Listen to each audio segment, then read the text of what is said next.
Hello, y'all. I'm back. It's 12:43 p.m. So I just thought about something. I'm in, South Texas right now, but when I was living in Denton, Texas, North Texas, over a decade ago, it was back in 2009, right before the Christmas holidays. And they had a homeless man was riding a transit bus. And I think me, him, and another person was on there as passengers, and of course the driver. So we were riding, and as I said, he was homeless. I had a place to live at that time. And so it was back in right before Christmas 2009, and it was all gloomy and depressing. Seemed like nobody really cared to celebrate. Well, we found out that Christmas ain't Christian, or it ain't holy, if you do your real research. But it was around that time.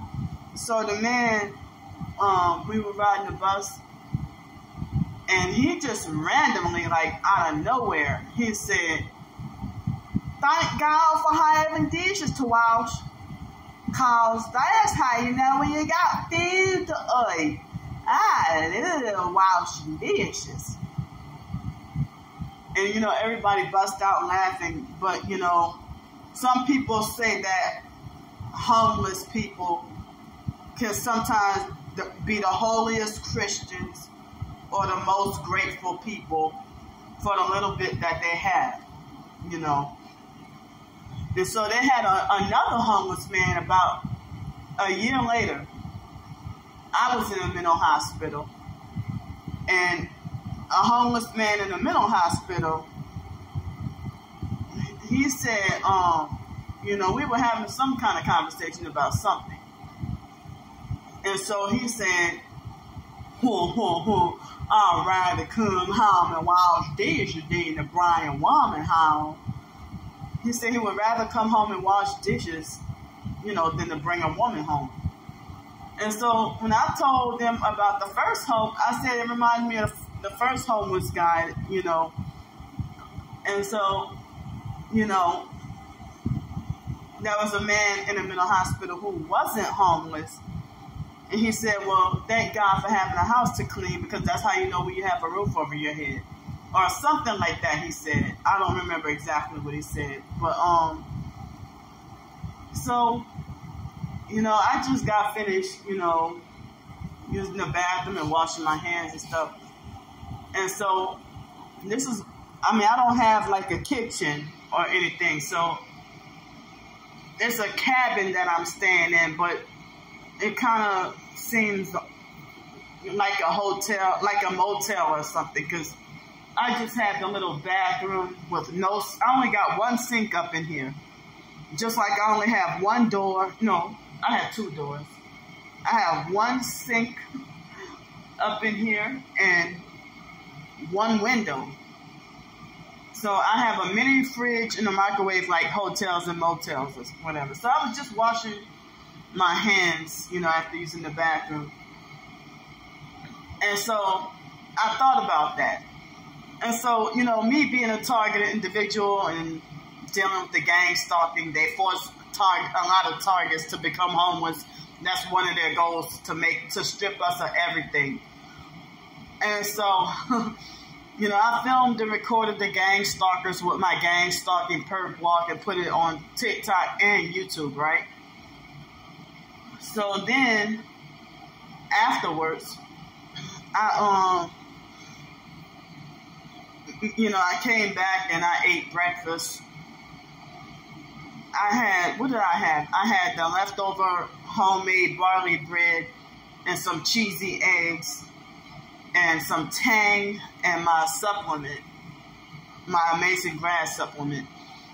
So, I tried to take a nap and couldn't sleep, just like I couldn't sleep at all last night, but I'm going to try again to get me some sleep. Excuse me. So, I was just washing dishes. I'm sorry, not washing dishes. I got dishes I need to wash. And I got trash I need to take out. And which I promised all that would be done, before the night is out. I'm the only one who need to promise this to myself, you know. So when I was just washing my hands, you know, I thought about those two men in the gang stalking network. You know, they're trying to sabotage my income and want to make me back homeless and everything. And so I thought of a joke to say, you know, thank God. No, I thought, like, thank God for having a cell phone, a camera phone, because that's how you know when you got gang stalkers to film. I love filming gang stalkers. I love exposing gang stalkers. No, man, that's some bloopers.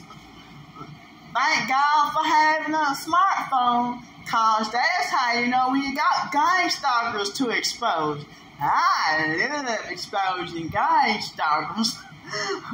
So, thank God for having a smartphone, because that's how you know when you got gang stalkers to expose. I love exposing gang stalkers. Now, it was just a joke and me trying to find some humor, you know, and trying to, I guess it might have been corny, you know, but they're trying to make me back homeless again. You know, and I've been depressed about them threatening my income and trying to criminalize me and everything. I've been super de-duper sad and depressed about this, you know. So I'm sorry if y'all, you know, thought I took too long to get to the point. I'm sorry, but I haven't had sleep. I'm sleep deprived, so, but I do not enjoy filming gang stalkers. I don't enjoy them in my presence, you know. I don't enjoy them online or in person or having to deal with them. You know, I would like my peace, tranquility, and solitude and serenity and happiness. But they robbed me of all of this. And so no, I hate having to film gang stalkers. But when I go out in public, you know, people say ignore the gang stalkers, but if I don't film the gang stalkers, they be trying to run over me with their vehicles and stuff, you know, trying to run over me with their cars and everything. So, it's really frightening, it's really scary, and also, they might have guys that will act like they want to try to, I haven't had it happen here, but, you know, if they're trying to traffic you and act like, you know, they want to try to offer you to do the P word, you know, PROSUTE,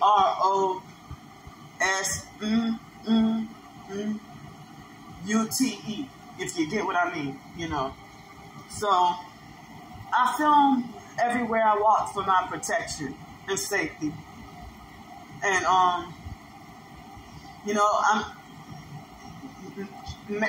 taking baby steps at making attempts to try to eat better, even though I still, you know, slip sometimes. Or I might have a moment where I have no choice but to, because with the transportation, I don't have convenient transportation to get to the real grocery store always. So it's hard to get the transportation to get to the real grocery store. So I might have to be eating junk food from Family Dollar, Dollar General. And so, you know, I've tried to make some improvements, you know, with trying to buy fresh, organic, natural, healthy fruits and vegetables. I've been trying to get back to trying to get close to God and, you know, trying to practice to, you know, read the Bible and pray more often. And abusive, narcissistic, fake TI perps and gang stalkers have traumatized me with fasting, you know, and weaponized that against me. So I'm too traumatized to do fasting and prayer, you know, but I do pray, but I need to do it more often, you know. So I've been trying to pray more often and read the Bible more often and trying to improve and better myself, try to write more short stories, more ebooks. And the gang stalkers, you know, they want me criminalized. They want me dead.